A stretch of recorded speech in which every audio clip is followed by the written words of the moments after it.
Hello everyone, welcome to the channel. आज के हमारी इस क्लास में हम लोग एसएससी जीडी से रिलेटेड सभी इंपॉर्टेंट क्वेश्चंस को कवर करने वाले हैं। इंपॉर्टेंट पीवाईक्यूज का कलेक्शन होगा यहाँ पर, और जितने भी आने वाले एग्जाम में एक्सपेक्टेड क्वेश्चंस हैं उन सभी को यहाँ पर हम लोग लेकर के आए हैं। सो स्टार्ट करते हैं अपने फर्स्ट क्वेश्चन से। पहला क्वेश्चन है हमारा, विच of the following articles of the Indian constitution deals with the election commission of India. Bharat का जो चुनाव आयोग है उससे संबंधित कौन सा अनुच्छेद है। प्रीवियसली पूछा गया क्वेश्चन है रिसेंटली 2024 में। तो आर्टिकल नंबर 324 जो है ये रिलेटेड है चुनाव आयोग से, यानी इलेक्शन कमीशन ऑफ इंडिया से।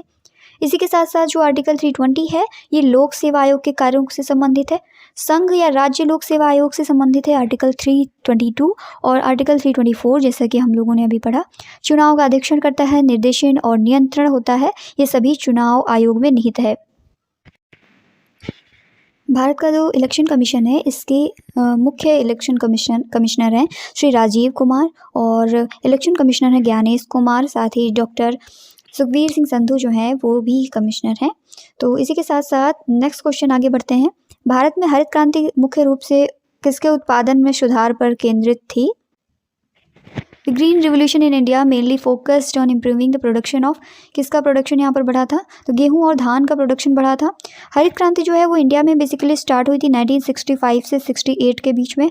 इस क्रांति में कृषि के नए नए तरीकों को अपनाया गया, जिससे जो हमारा खाद्यान्न है उसके उत्पादन में बढ़ोतरी हुई और भारत जो है वो खाद्यान्न के मामले में आत्मनिर्भर बन सका। इसको तीसरी कृषि क्रांति भी कहा जाता है। इसके दौरान उच्च उपज देने की जो किस्में हैं HYV, उन बीजों का इस्तेमाल किया गया था। इस क्रांति के दौरान जैसे ट्रैक्टर है, सिंचाई सुविधाएं, कीटनाशक और उर्वरक जो होते हैं, इन सभी उत्पादों का इस्तेमाल किया गया, जिससे खेती में हमें काफ़ी बढ़ोतरी देखने को मिली थी। और बात करें कि भारत में हरित क्रांति के जनक कौन हैं, तो डॉक्टर MS स्वामीनाथन जो हैं ये भारत में हरित क्रांति के जनक माने जाते हैं। वहीं पर अगर बात करें कि दुनिया में हरित क्रांति का जनक किसे कहते हैं, तो नॉर्मन बोरलॉग जो हैं, नॉर्मन बोरलॉग को कहा जाता है दुनिया में हरित क्रांति का जनक। हरित क्रांति के तहत पारंपरिक बीजों की जगह पर उन्नत किस्म के बीजों के इस्तेमाल को बढ़ावा दिया गया। इसके दौरान कृषि में आधुनिक औद्योगिक प्रणाली को अपनाया गया था। मशीनीकृत कृषि उपकरण, सिंचाई सुविधाएं, कीटनाशक और जो भी उर्वरक होते हैं उनका इस्तेमाल किया गया था। नेक्स्ट क्वेश्चन, गांधी जी ने किस वर्ष में अहमदाबाद में सूती मिल श्रमिकों को साथ में लेकर के एक सत्याग्रह का आयोजन किया था। इस सत्याग्रह का आयोजन किया था इन्होंने 1918 में। 1918 में अहमदाबाद में सूती मिल श्रमिकों के हितों की रक्षा के लिए एक सत्याग्रह का आयोजन गांधी जी के द्वारा किया गया था। और इसी के साथ साथ इस सत्याग्रह को अहमदाबाद मिल हड़ताल के नाम से भी जाना जाता है। इतिहास में, भारत के इतिहास में सबसे बड़ी जो श्रमिक हड़तालें थी उनमें से ये एक था। ब्रिटिश सरकार के खिलाफ ये सत्याग्रह रखा गया था। इस सत्याग्रह में गांधी जी ने पहली बार भूख हड़ताल भी की थी, और इस सत्याग्रह के बाद जो मिल मालिक थे उन्होंने मजदूरों को 35% भत्ता देने का ऐलान कर दिया था। अब हम लोग गांधी जी के कुछ इंपॉर्टेंट आंदोलनों के बारे में, सत्याग्रहों के बारे में यहाँ पर चर्चा करते हैं। जैसे चंपारण में इनका सत्याग्रह हुआ था 1917 में, खेड़ा सत्याग्रह जो है आयोजित हुआ था 1918 में, और अहमदाबाद मिल मजदूर जो है ये 1918 में आयोजित हुआ। खिलाफत आंदोलन 1919 में हुआ। असहयोग आंदोलन चलाया गया 1920 में, और सविनय अवज्ञा आंदोलन जो है 1930 में हुआ।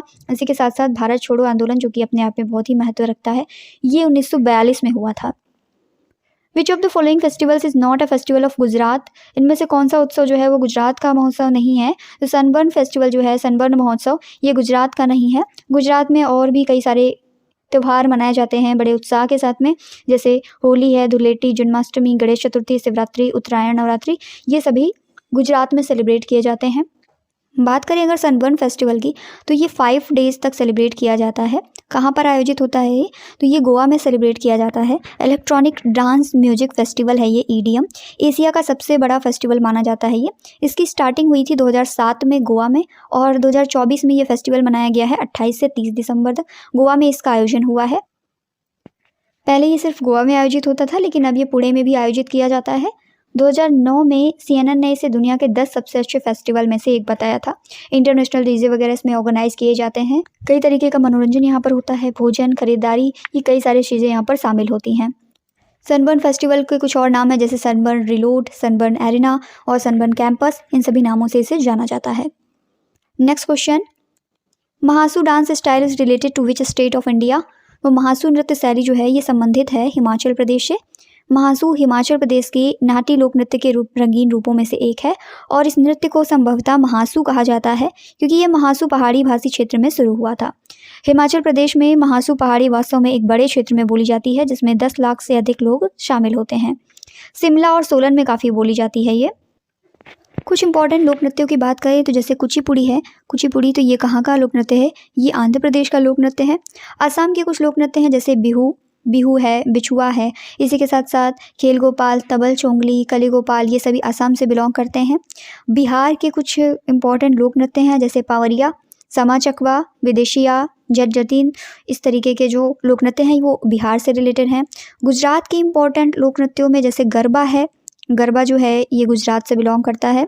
और इसी के साथ साथ डांडिया रास, ज्यूरिन, भवई, तिप्पानी ज्यूरिन जिसे कहते हैं, भवई है, ये सभी गुजरात से रिलेटेड हैं। हरियाणा जो है, हरियाणा के कुछ इंपॉर्टेंट लोक नृत्य झूमर है, फाग है, डफ है। और हिमाचल प्रदेश जिसकी हम लोग बात कर रहे हैं तो हिमाचल प्रदेश में महाशू और इसके अलावा में और कौन कौन से हो जाएंगे? हिमाचल प्रदेश में झोरा, झाली और धमन, छपेली बहुत इंपॉर्टेंट हो जाता है हिमाचल प्रदेश का। छपेली ध्यान में रखेंगे, एग्जाम में पूछा गया है कई बार। नाटी, महाशू, दांगी, ये सभी जो है हिमाचल प्रदेश के लोक नृत्य हैं। जम्मू कश्मीर में रऊफ बहुत इंपॉर्टेंट है, जम्मू कश्मीर का रऊफ। केरल में कथकली फेमस है। कथकली जो है ये कहाँ का है? तो ये केरला का है। इसी के साथ साथ लावड़ी जो है बहुत ही इंपॉर्टेंट है। लावड़ी ये महाराष्ट्र से रिलेटेड है, ठीक है, महाराष्ट्र से बिलोंग करता है। और इसी के अलावा उड़ीसा में ओडिसी है और मुनारी है, साथ में छऊ बहुत ही इंपॉर्टेंट है। कहाँ का है? ये उड़ीसा से बिलोंग करता है। भांगड़ा जो है ये पंजाब में होता है। भांगड़ा कहाँ से रिलेटेड है? पंजाब से रिलेटेड है। और इसी के साथ साथ तमिलनाडु में भरतनाट्यम जो है ये कहाँ से है? ये तमिलनाडु से है।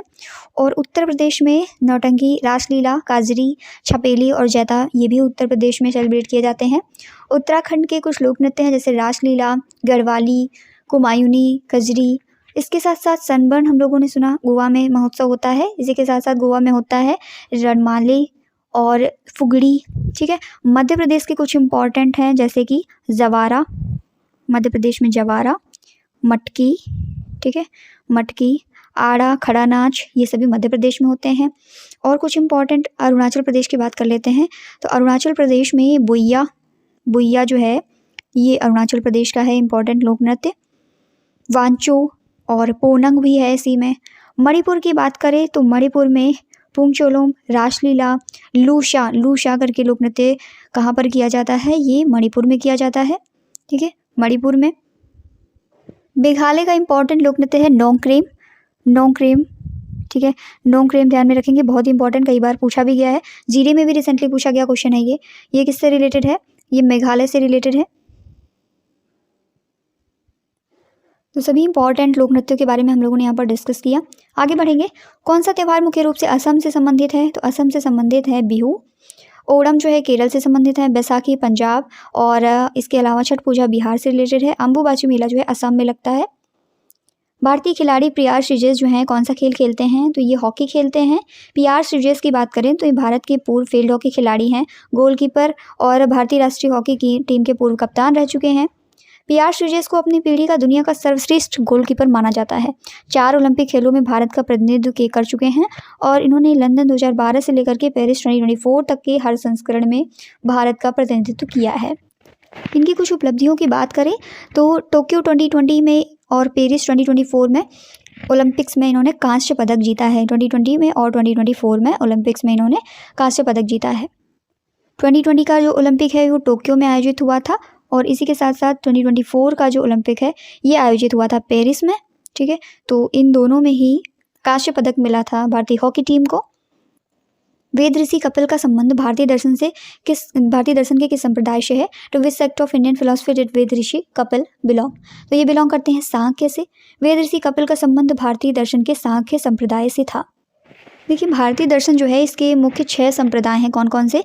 पहला सांख्य संप्रदाय, दूसरा है योग, तीसरा है न्याय, चौथा है वैशेषिक, 5वां है मीमांसा और छठा है वेदांत, ठीक है। तो ये 6 जो हैं भारतीय दर्शन के 6 प्रमुख संप्रदाय हैं और इन 6 दर्शनों को सनातन दर्शन भी कहा जाता है। सभी आस्तिक दर्शन है यानी वेदों को सच मानते हैं। तो योग जो है इससे रिलेटेड है पतंजलि, न्याय से रिलेटेड गौतम है, पूर्व मीमांसा से में जैमिनी को जाना जाता है और उत्तर मीमांसा के लिए बादनारायण जाने जाते हैं। सो क्वेश्चन के अकॉर्डिंग हमारा राइट आंसर है सांख्य, क्योंकि वेद ऋषि कपिल जो हैं इनका संबंध भारतीय दर्शन के सांख्य संप्रदाय से था। Next question, which of the following Upaveda is related to the Rigveda? कौन सा उपवेद जो है ऋग्वेद से संबंधित है? तो इनमें से ऑप्शन नंबर सी हमारा करेक्ट हो जाएगा। आयुर्वेद जो है ये ऋग्वेद का उपवेद है। आयुर्वेद की बात करें तो ये चिकित्सा शास्त्र से जुड़ा हुआ है, लगभग 5000 साल पुराना है ये, और इसको ऋग्वेद को सबसे प्राचीन वेद भी माना जाता है। हमारे 4 वेद हैं, ऋग्वेद, यजुर्वेद, सामवेद और अथर्ववेद। इंपॉर्टेंट पॉइंट्स में ऋग्वेद और उनके उपवेदों की बात करें तो यजुर्वेद का उपवेद है धनुर्वेद। धनुर्वेद जो है ये युद्ध कला से जुड़ा हुआ है, युद्ध से रिलेटेड। इसी के बाद सामवेद जो है इसका उपवेद है गंधर्ववेद, ये संगीत की लय, स्वर, मंत्रों के जाप से जुड़ा हुआ है। अथर्ववेद की बात करें तो अथर्ववेद जो है ये स्थापत्य वेद है और भवन निर्माण की कला से ये जुड़ा हुआ है। बात करें अगर कि उपवेद क्या होते हैं तो हिंदू धर्म के जो 4 मुख्य माने गए वेद हैं, ऋग्वेद, सामवेद, यजुर्वेद और अथर्ववेद, इन्हीं से निकली हुई शाखाएं हैं। जो शाखाएं हैं उनको उपवेद कहा जाता है। आगे बढ़ेंगे। Next question, where was the Vardhaman Mahavir the 24th and last tirthankar of Jainism born in 60th century BCE? जैन धर्म के जो 24वें और अंतिम तीर्थंकर हैं वर्धमान महावीर, उनका जन्म 6ठी शताब्दी ईसा पूर्व में कहाँ पर हुआ था? तो इनका जन्म हुआ था बिहार में। ये जैन धर्म के 24वें तीर्थंकर थे महावीर स्वामी। इनका जन्म हुआ था 540 ईसा पूर्व बिहार के कुंडल ग्राम यानी वैशाली में हुआ था, और मृत्यु हुई थी इनकी 468 ईसा पूर्व पावापुरी राजगीर में। प्रथम तीर्थंकर थे जैन धर्म के ऋषभदेव, 23वें तीर्थंकर थे पार्श्वनाथ और 24वें तीर्थंकर थे महावीर स्वामी। जैन धर्म के त्रिरत्नों की बात करें तो पहला है सम्यक दर्शन, दूसरा है सम्यक ज्ञान और तीसरा है सम्यक आचरण। ये सभी एंशिएंट हिस्ट्री से रिलेटेड क्वेश्चन है, बहुत ही इंपॉर्टेंट हो जाते हैं। जैन धर्म के बारे में कुछ इंपॉर्टेंट पॉइंट्स की बात करें तो इसके 2 मुख्य संप्रदाय हैं, एक है श्वेतांबर और एक संप्रदाय दिगंबर का है, दिगंबर। ठीक है, तो 2 मुख्य संप्रदाय हैं जैन धर्म के। जैन धर्म में ये माना गया है कि मनुष्य जन्म से नहीं बल्कि कर्म से महान बनता है। जो जैन धर्म के अनुयायी हैं उनको जिन या जैन कहा जाता है, और जैन धर्म का जो पूजा स्थल है उसको जिनालय या फिर मंदिर कहते हैं। बनारस हिंदू विश्वविद्यालय की स्थापना किसने की थी? वो स्टैब्लिश्ड बनारस हिंदू यूनिवर्सिटी। तो बनारस हिंदू विश्वविद्यालय की स्थापना पंडित मदन मोहन मालवीय के द्वारा की गई थी। 1916 में मदन मोहन मालवीय जी ने बनारस हिंदू विश्वविद्यालय की स्थापना की, और इसकी स्थापना के समय भारत के गवर्नर जनरल थे Lord Hardinge. Sir Syed Ahmed Khan ने 1875 में ओरिएंटल कॉलेज की स्थापना की थी। पंडित मदन मोहन मालवीय जो हैं इनको महामना के नाम से भी जाना जाता है, ये उपाधि भी इनको दी जाती है महामना की। और इसी के साथ इन्होंने अखिल भारतीय सेवा समिति के नाम से एक स्काउटिंग प्रेरित संगठन भी स्टार्ट किया था। आगे बढ़ेंगे। लाहौर नृत्य शैली का संबंध किस राज्य से है? Lahore dance style is associated with which of the following state? तो ये बिलोंग करता है मेघालय से। लाहौर जो है, लाहौर नृत्य, ये भारत के मेघालय राज्य से जुड़ा हुआ है। देखिए, मेघालय की 3 मेन पहाड़ियाँ हैं, गारो, खासी और जैंतिया। तो इनमें से जो जैंतिया ट्राइब है इसके द्वारा ये नृत्य किया जाता है। पारन आदिवासी समुदाय के बीच में बहुत ही फेमस है। चिपिया नृत्य के नाम से भी इसको जाना जाता है। जैंतिया जनजाति जो है, गारो, खासी और जैंतिया में से जैंतिया जनजाति है, इसके द्वारा किया जाता है। गारो, खासी, जैंतिया के नाम से पहाड़ियाँ भी हैं और जनजातियाँ भी हैं। तो जैंतिया जनजाति के द्वारा बेसिकली ये किया जाता है, और मेघालय के जो पारन आदिवासी हैं उनके बीच में ये नृत्य बहुत ही फेमस है। सबसे बड़ा नदी द्वीप जो है माजुली द्वीप, ये किस नदी पर स्थित है? The largest river island Majuli is situated on which of the following rivers? तो ये लोकेटेड है ब्रह्मपुत्र रिवर में। माजुली द्वीप जो है वो ब्रह्मपुत्र नदी पर असम में स्थित है। ब्रह्मपुत्र नदी की बात करें तो इसका उद्गम होता है जो हिमालय के उत्तर में तिब्बत है, उसमें पुरंग जिले में स्थित मानसरोवर झील के निकट से इसका उद्गम होता है। ब्रह्मपुत्र नदी 3 कंट्रीज़ को कवर करती है। कौन कौन से?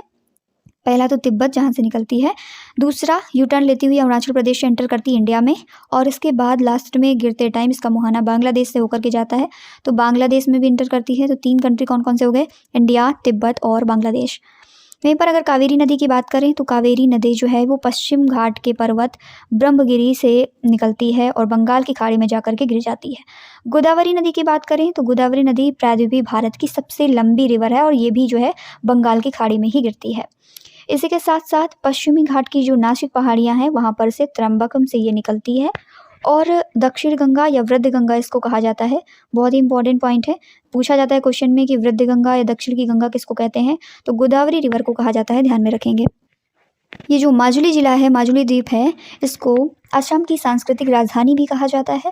मिसिंग जनजाति इसमें बसी हुई है और जोरहाट जिले के उत्तरी भाग में ये स्थित है। असम का जो जोरहाट जिला है उसके नदन पार्ट में स्थित है।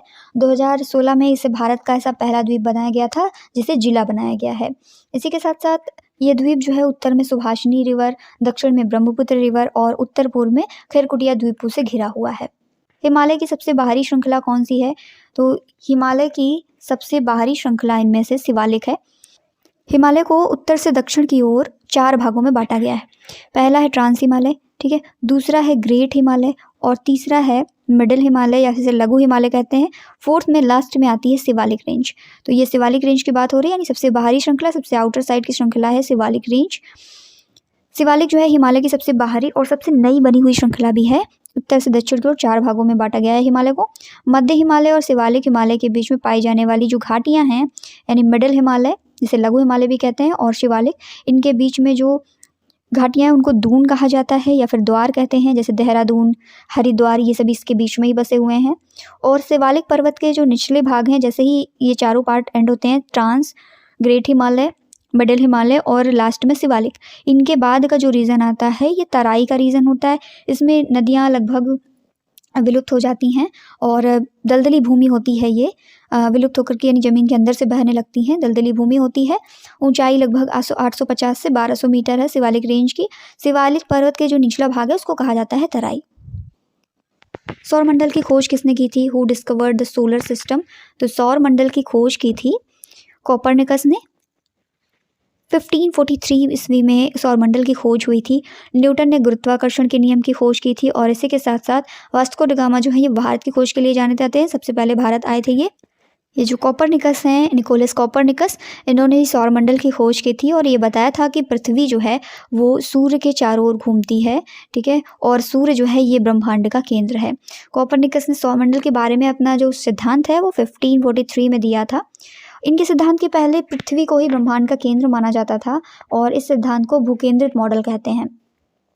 ये भूकेंद्रित मॉडल दिया था अलेक्जेंड्रिया में, मिस्र का जो शहर है अलेक्जेंड्रिया, उसमें रहने वाले टॉलेमी ने इस मॉडल को तैयार किया था, जिसमें इन्होंने कहा था कि अर्थ जो है वो सेंटर पर है और उसके चारों ओर सभी ग्रह जो है चक्कर लगाते हैं। लेकिन कोपरनिकस ने 1543 में ये मॉडल दिया कि जो सन है वो फोकस में है और उसके चारों ओर अर्थ चक्कर लगाती है, सन ही ब्रह्मांड का केंद्र है। भारत के न्याय तंत्र में जो अदालतें हैं उनमें से सबसे ऊपर कौन है, सर्वोच्च कौन है, तो उच्चतम न्यायालय जो होता है वो सर्वोच्च होता है। भारत के न्याय तंत्र में अदालतों का पदानुक्रम शामिल है जिसमें उच्चतम न्यायालय सर्वोच्च है। ये क्रम कुछ इस तरीके से है, सबसे पहले उच्चतम न्यायालय यानी सुप्रीम कोर्ट, उसके बाद में उच्च न्यायालय है, उसके बाद में राष्ट्रीय कर ट्रिब्यूनल आते हैं, फिर निचली अदालतें आती हैं और लास्ट में आती हैं लोक अदालतें। भारत की जो न्यायपालिका है इसको लोकतंत्र का प्रहरी माना जाता है। आर्टिकल 124 में सर्वोच्च न्यायालय के गठन का प्रावधान है, यानी सुप्रीम कोर्ट के गठन के बारे में आर्टिकल 124 में लिखा हुआ है। और भारत का सर्वोच्च न्यायालय जो है वो न्यू दिल्ली में सिचुएटेड है। इसी के साथ साथ जो भारत की न्यायपालिका है वो ब्रिटिश औपनिवेशिक कानून जो थे उन्हीं पर आधारित है। भारत की न्यायपालिका में ट्रिब्यूनल भी हैं, फास्ट ट्रैक कोर्ट्स भी हैं, लोक अदालतें भी शामिल हैं। न्यायपालिका और विधायिका के बीच में अगर विवाद हो जाता है तो इसकी सुलह राष्ट्रपति कराते हैं। भारत में मुख्यतः 3 तरीके का न्याय दिया जाता है, राजनीतिक न्याय, सामाजिक न्याय और आर्थिक न्याय। किसने इंडक्शन मोटर का आविष्कार किया था, तो इंडक्शन का आविष्कार किया है निकोला टेस्ला ने। इंडक्शन मोटर का आविष्कार निकोला टेस्ला ने किया था। थॉमस शेवरी ने भाप से चलने वाले इंजन का आविष्कार किया था और जॉन लॉगी बेयर जो हैं इन्होंने टेलीविज़न का आविष्कार किया था। फ्रैंक शुमन ने स्टीम इंजन का आविष्कार किया था। तो ये कुछ इंपॉर्टेंट इन्वेंशंस हैं और जो इन्वेंटर हैं उनके। कौन सा ध्वनि तरंगों का एक लक्षण नहीं है, तो विद्युत चुंबकीय जो है ये लक्षण ध्वनि तरंगों का नहीं है। ध्वनि तरंगों में मुख्य गुण होते हैं प्रगामी, यांत्रिक और अनुदैर्ध्य। इसमें विद्युत चुंबकीय गुण नहीं पाया जाता है। ध्वनि तरंगों के फ्रीक्वेंसी परिसर की बात करें तो 20 हर्ट्ज से लेकर के 20,000 हर्ट्ज तक का इनका परिसर होता है और इसमें आवृत्ति, आयाम, तरंगदैर्ध्य और वेग जैसी विशेषताएं होती हैं। इसी के साथ साथ ध्वनि तरंगे जो हैं वो सॉलिड, लिक्विड्स, गैस और प्लाज्मा इनमें मूव कर सकती हैं, लेकिन जो निर्वात होता है इसमें ध्वनि तरंगों का संचरण नहीं होता, यानी ध्वनि तरंगों को चलने के लिए किसी न किसी मीडियम की आवश्यकता होती है। एयर में अगर बात करें तो एयर में ध्वनि की जो चाल है वो लगभग 343 मीटर पर सेकंड होती है। भारत में किस निर्जन द्वीप में एक पक्षी अभयारण्य स्थित है? तो ये स्थित है पिट्टी द्वीप में। पिट्टी, जिसे पक्षी पिट्टी भी कहते हैं, भारत का जो लक्षद्वीप समूह केंद्र शासित प्रदेश है वहाँ पर ये स्थित है। एक द्वीप का छोटे आकार का द्वीप है और इस पर कई पक्षी अंडे देने के लिए आते हैं, इसलिए इसको एक पक्षी अभयारण्य भी कहा जाता है। रिसेंटली 2021 में ये पूछा गया क्वेश्चन है। Next question, which of the following does not refer to oceanic activity? कौन सा महासागरीय गतिविधि को संदर्भित नहीं करता है? तो परावर्तन जो है यानी रिफ्लेक्शन, ये ओशियनिक एक्टिविटी से रिलेटेड नहीं है। इसके अलावा ओशन में तरंगे होती हैं, ज्वारभाटा आते हैं, करंट्स होती हैं, ओशन करंट्स जिन्हें कहा जाता है, ये सभी रिलेटेड हैं ओशियनिक एक्टिविटी से, जबकि परावर्तन जो है ये रिलेटेड नहीं है। परावर्तन तब होता है जब लाइट रे जो है किसी चिकनी सतह से टकरा करके उसी एंगल में वापस हो जाती है, तो इसे परावर्तन कहा जाता है। महासागर के जल के सतत एवं निर्देश दिशा वाले प्रवाह को महासागरीय धारा कहते हैं। गतिविधि को परावर्तन संदर्भित नहीं करता है। निम्नलिखित में से कौन सी भारत की नदियों को आपस में जोड़ने वाली प्रथम परियोजना है? Which of the following is the first project to link the rivers of India? तो पहला प्रोजेक्ट है ये केन बेतवा लिंक।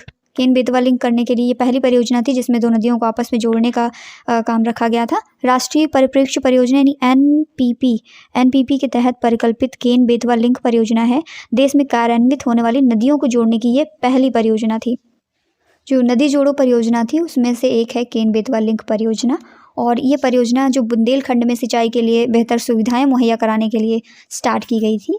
उत्तर प्रदेश के जो झांसी, बांदा, ललितपुर, महोबा, ये सभी जिलों को इससे फ़ायदा होगा। और 2 किलोमीटर लंबी सुरंग भी इस नहर में बनाई जाएगी, जो नहर बनेगी इनको लिंक करने से।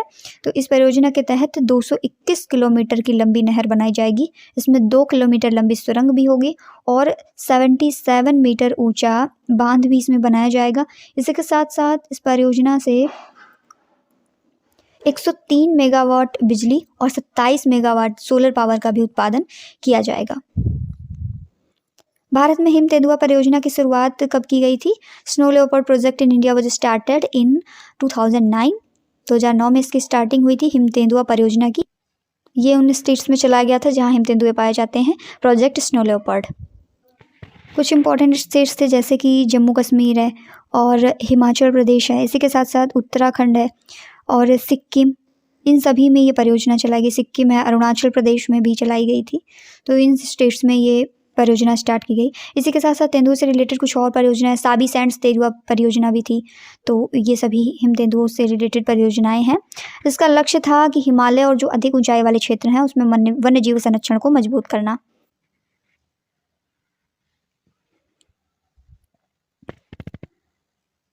इसी के साथ साथ अगर हम लोग प्रोजेक्ट टाइगर की बात करें, जो कि बहुत ही इंपॉर्टेंट है एग्जाम्स के लिए, तो प्रोजेक्ट टाइगर जो है ये एक वाइल्ड लाइफ कंजर्वेशन प्रोग्राम था इंडिया का, और इसका एम था इंडेंजर टाइगर्स जो है उनको प्रोटेक्ट करना।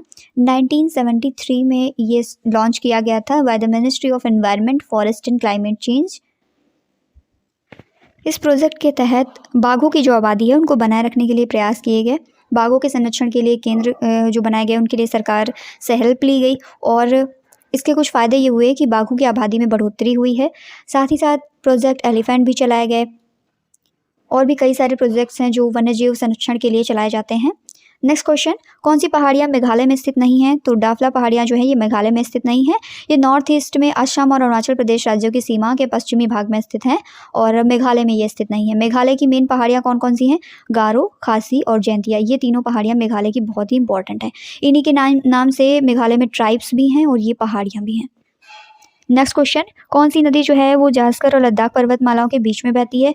तो लद्दाख और जास्कर के बीच में से सिंधु नदी यानी इंडस रिवर जो है ये बहती है। इसको लद्दाख की जीवन रेखा कहते हैं। ले, रो, बागसो ये सभी सिंधु नदी के किनारे बसे हुए हैं। अगर हम लोग सिंधु नदी की बात करें तो ये भी उसी जगह से निकलती है जहाँ से ब्रह्मपुत्र नदी उद्गम होता है, मानसरोवर लेक के पास में। नंगा पर्वत के उत्तरी भाग से घूम करके दक्षिण पर्वत में पाकिस्तान के बीच से गुजरती है। लास्ट में कराची से होते हुए अरब सागर में मिल जाती है। इसको इंडस रिवर कहा जाता है। सिंधु नदी के किनारे यानी इंडस रिवर के किनारे कई सारी सभ्यताओं का जन्म हुआ है। इसके किनारे जो रहने वाले लोग हैं उनको हिंदू कहा जाने लगा था, और भारत का नाम भी सिंधु नदी के नाम पर ही रखा गया है। कई सारे बराज इसमें बने हुए हैं, बहुत सारी छोटी बड़ी नदियाँ इसकी सहायक नदियाँ हैं। कुछ इंपॉर्टेंट सहायक नदियों की अगर बात करें तो इसकी कुछ इंपॉर्टेंट सहायक नदियाँ हैं, जैसे झेलम, चेनाब, सतलुज, ब्यास, रावी, श्योक, गिलगित, जाश्कर और वितस्ता, एस्टोर, ये सभी जो है इंडस की प्रमुख सहायक नदियाँ हैं। सिंधु नदी की जो सहायक नदियां हैं, पाकिस्तान और पंजाब के बीच में विभाजित क्षेत्र जो है उसको पंजाब कहा जाता है। पंजाबी में 5 को पंज कहते हैं, इसलिए इस क्षेत्र को पंजाब कहा जाता है। आब क्या है, दोआब, जैसे 2 नदियों के बीच के स्थान को दोआब कहा जाता है, इसलिए 5 नदियां हैं तो यहाँ पर इसे पंजाब कहते हैं। सिंधु नदी की सबसे बड़ी सहायक नदियों में से एक है झेलम। ठीक है, सिंधु नदी की प्रमुख सहायक नदियों में श्योक भी है, गिलगित भी है, जाश्कर भी है। ये सभी नदियां जो हैं सिंधु नदी में मिल जाती हैं। और लास्ट में सिंधु नदी कहाँ पर प्रवाहित होती है, पाकिस्तान से होते हुए कराची से फिर अरब सागर में, अरेबियन सी में ये प्रवाहित हो जाती है। इसी के साथ आज की हमारी क्लास यहीं पर एंड होती है। वीडियो कैसी लगी कमेंट में जरूर बताएं, अपने दोस्तों के साथ में इसे शेयर करें और चैनल पर नए हैं तो सब्सक्राइब करके बेल आइकन को प्रेस कर लें, ताकि जो भी आगे आने वाले नेक्स्ट सेट हैं उनकी नोटिफिकेशंस आपको टाइम टू टाइम मिलती रहें। Thank you.